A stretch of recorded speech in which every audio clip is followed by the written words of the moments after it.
Welcome to the Tech Egg. Don't get scrambled. Enjoy the video. You'll start by confirming basic prerequisites. Make sure power mode allows manual brightness control and that adaptive brightness is off. Once done, open Quick Settings or System Preferences and find the brightness slider or keyboard function keys. Begin by reducing from 100% to roughly 50% so your eyes can adapt.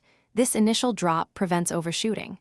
While you act, observe ambient light and screen reflections so you can fine-tune in the next step.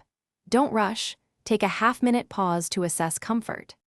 Now refine the display. Decrease brightness in 10% steps and pause for a second or two after each adjustment to let your eyes settle. Make sure to simultaneously tweak contrast and color temperature because cooler whites can seem harsher. Warming the temperature reduces perceived brightness.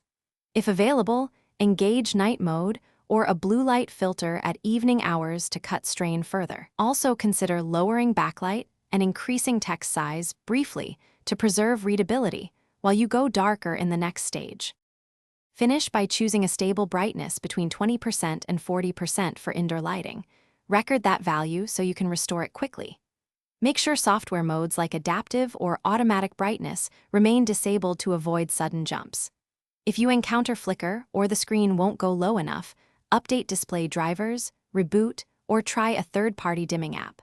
For stubborn hardware limits, use an external physical filter or monitor dimmer. If problems persist, checking cables and contacting support usually solves persistent hardware issues. Thanks for watching. Consider subscribing if I helped unscramble your problems.